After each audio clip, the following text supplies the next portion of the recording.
नमस्कार शेतकरी मित्रांनो, बंधूंनो आणि भगिनींनो. 2024च्या विधानसभा निवडणुकीचे रणशिंग आता फुंकण्यात आलेले आहे. अर्ज भरून झालेले आहे आणि राज्यात दोन आघाड्या वेगवेगळ्या पातळीवर रणांगणामध्ये उतरलेल्या आपल्याला दिसत आहेत. एका बाजूला महाविकास आघाडी आहे, दुसऱ्या बाजूला महायुती आहे. महाविकास आघाडीमध्ये राष्ट्रवादी काँग्रेस शरद पवार गट, उद्धव ठाकरे साहेबांची शिवसेना आणि काँग्रेस आहे. त्यांच्या जोडीला मार्क्सवादी कम्युनिस्ट पक्ष, भारतीय कम्युनिस्ट पक्ष, समाजवादी पार्टी, शेतकरी कामगार पक्ष आणि विचारवंत असणारे वेगवेगळे समूह जोडले गेलेले आपल्याला दिसत आहेत.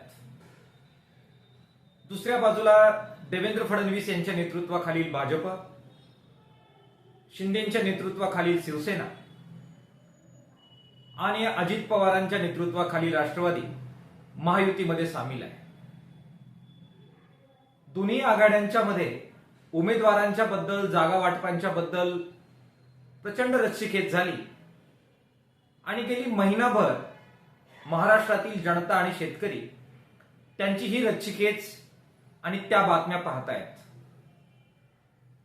मात्र ह्या दोनही पक्ष जेव्हा आता रणांगणात उतरतायत त्यावेळी शेतकऱ्यांच्या बद्दल, श्रमिकांच्या बद्दल यांची काय धोरणं असणार आहेत, कशाच्या आधारे ते मतं मागतायत, याबद्दल अजूनही त्यांनी पुरेशा प्रमाणामध्ये जनतेला सांगितलेलं नाही. गेला काही काळ महायुतीचं सरकार महाराष्ट्रामध्ये सत्तेवर होतं. या काळामध्ये महायुतीच्या सरकारनं सातत्यानं शेतीमालाचे भाव हे वाढण्याचं कारस्थान केलं. लोकसभेच्या निवडणुकीच्या दरम्यानमध्ये गुजरातच्या कांद्याला निर्यातीला परवानगी दिली.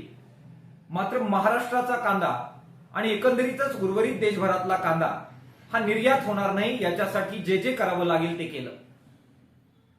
अत्यंत हेतुता दुधाच्या बद्दल भूमिका घेण्यात आल्या आणि दुधाचे भाव 34 रुपयावरून कोसळून 24 रुपयापर्यंत खाली पाडण्यात आले आणि 5-5, 6-6 महिने दूध उत्पादक शेतकरी संघर्ष समिती, किसान सभा, वेगवेगळे इतर शेतकरी नेते या सगळ्यांना आंदोलन करायला भाग पाडण्यात आलं.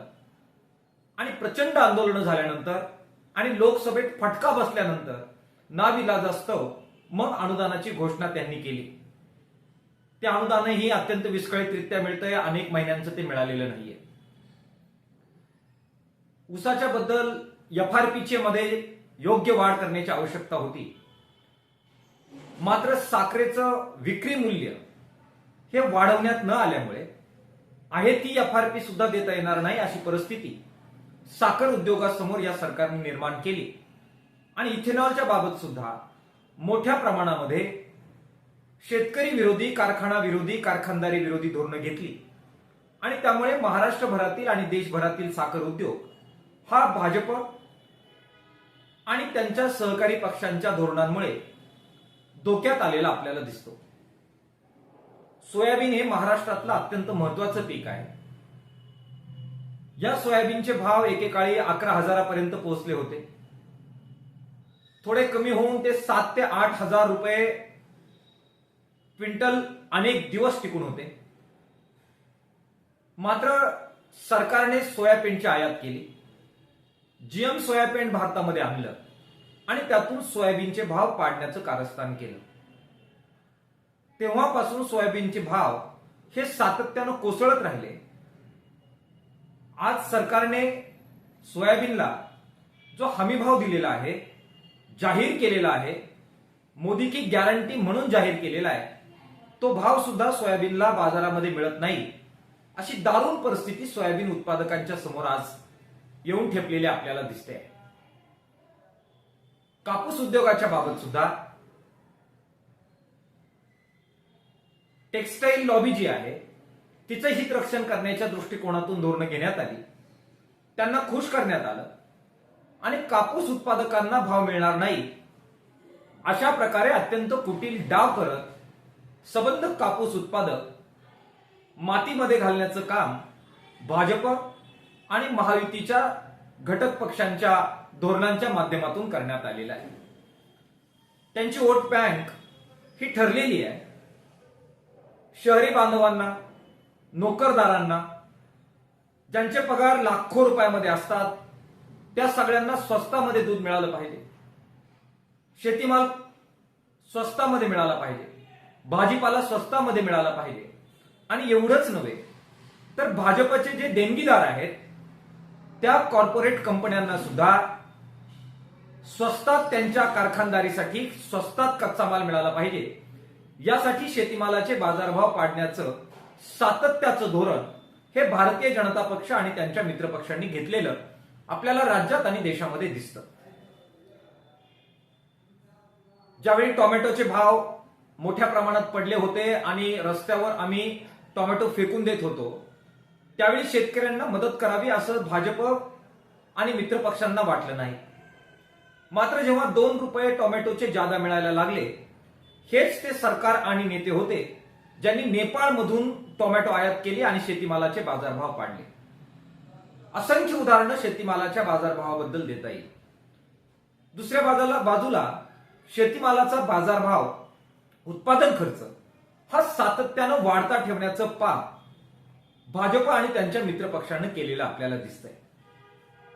खतांचे भाव वाढलेत, बियाणांचे भाव वाढलेत, कृषी सेवांचे भाव वाढले आणि त्यामुळे उत्पादन खर्च जास्त, मात्र शेतीमालाचे बाजारभाव कमी आणि त्यामुळे शेतीतून काहीच उत्पन्न मिळणार नाही.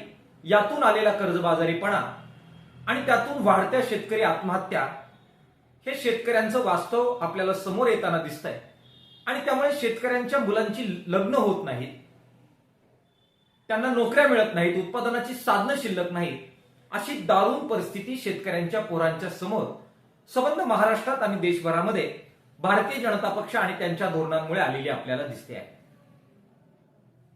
तिसऱ्या बाजूला नैसर्गिक आपत्तीचा सारखा आघात शेतकऱ्यांवर होताना आपल्याला दिसतो आणि त्याचा परिणाम म्हणून पीक विम्याचं जे रास्त संरक्षण आम्हाला द्यायला पाहिजे ते सुद्धा न मिळाल्यामुळे शेतकरी गलित गात्र आणि अत्यंत तोट्यात शेती करणारा म्हणून समोर येताना आपल्याला दिसतो. या सर्व पार्श्वभूमीवर भारतीय जनता पक्ष आणि त्यांचे मित्रपक्ष जे आज राज्यामध्ये गेल्या काही काळ सत्तेवर होते आणि दिल्लीत अजूनही त्यांचं सरकार आहे, ज्यांच्या विरोधात शेतकऱ्यांच्या मनामध्ये तीव्र असंतोष आणि राग आहे. दुसऱ्या बाजूला सत्तेवर येऊ पाहणारी आणि सत्तेवर येण्याच्या शक्यता अधिक असलेली महाविकास आघाडी आहे. हे सगळे प्रश्न या महायुतीच्या काळामध्ये वाढले हे सत्य आहे. पण हे प्रश्न मिटवण्यासाठी आपण काय करणार आहात? आपलं पर्यायी धोरण काय आहे? शेतीमालाचे बाजारभाव आपण कशा प्रकारे वाढवून देणार आहात? त्यासाठी काय करणार आहात? दूध उत्पादक एफआरपीची मागणी करतायत, रेव्हेन्यू शेअरिंगची मागणी करतायत. अनुदानाचा तात्पुरता उपाय नको, कायमस्वरूपीचा उपाय पाहिजे, अशा प्रकारची भूमिका घेत आहेत. महाविकास आघाडी याच्याबद्दल काय करणार आहे? सोयाबीनचे भाव पडल्यामुळे, कापसाचे भाव पडल्यामुळे, टोमॅटो आणि इतर शेतीमालाचे भाव पडल्यामुळे शेतकरी चिंतातूर आहे. हे सरकार त्याबाबत काय करणार आहे? वनजमिनी शेतकऱ्यांच्या नावे झाल्या पाहिजेत, तळजमिनी शेतकऱ्यांच्या नावे झाल्या पाहिजेत. यासाठी सातत्यानं शेतकरी आंदोलनं करतायत. महाविकास आघाडीचं सरकार सत्तेवर आल्यानंतर याबाबत काय करणार आहे? महामार्गांच्या माध्यमातून शक्तीपीठांच्या नावाखाली शेतकऱ्यांच्या जमिनी अधिग्रहण होत आहेत. याबाबत पर्यायी म्हणून महाविकास आघाडीकडे काय धोरण आहे हे त्यांनी जाहीर केलं पाहिजे. महायुतीनं सुद्धा चुका सुधारण्यासाठी काही नवीन पर्याय त्यांच्याकडे आहे का हे जनतेसमोर ठेवलं पाहिजे. आणि त्या जाहीरनाम्यांच्या आधारे, वचननाम्यांच्या आधारे लोकांनी मतदान करण्याचा विचार केला पाहिजे. ही किसान सभेची भूमिका आहे.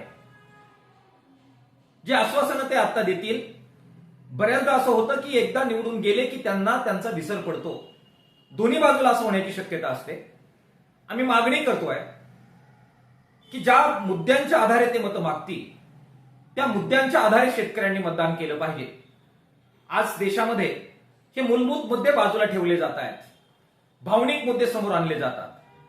जाती जातीवरून माणसामध्ये शेतकऱ्यांमध्ये श्रमिकांमध्ये फूट पाडायची, धर्मावरून माणसामध्ये शेतकऱ्यांमध्ये फूट पाडायची, वेगवेगळ्या झेंड्यांचं वेगवेगळ्या रंगांचं राजकारण करायचं, काय खावं काय नाही खाऊ याचं राजकारण करायचं आणि माणसामध्ये जे मूलभूत शेतीचे, मातीचे, श्रमिकांचे, रोजगारांचे, सुरक्षाचे प्रश्न आहे ते साईड ट्रॅक करायचे.